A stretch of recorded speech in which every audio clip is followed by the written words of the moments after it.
Ask yourself, do I believe that God's ways are really the best ways for my life? A simple little self-test for you to kind of answer this beyond just a generic level could really come down to, you could say, your usage of, when it comes to God's commands, your usage of the word but.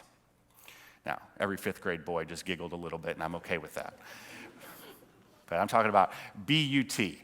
B-U-T. If when you read God's commands, his will, his ways, as he lays out in his word, his direction for you, does your response include a, well, but?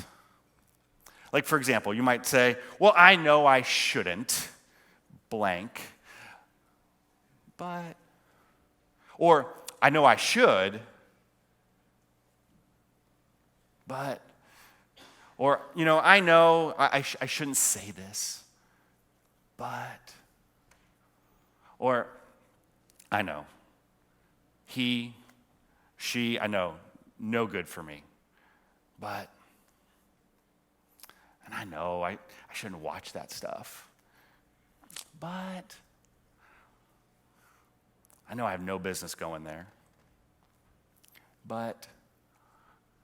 I know what God says about money, but I know I should forgive, but I know sex is something that's supposed to be saved for marriage, but kids, students, I know I should obey and honor my parents as that's how I'm supposed to obey and honor God, but, or I know kids, I shouldn't cheat on that test, but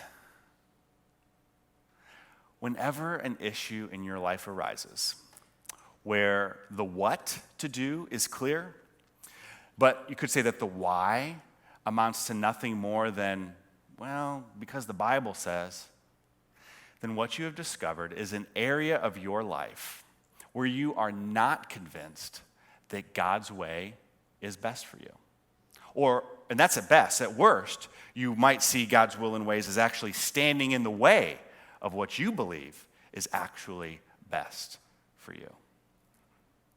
That in that but, there is something about God's commands that you either don't understand the why, or you do not believe, at best, about his why for you.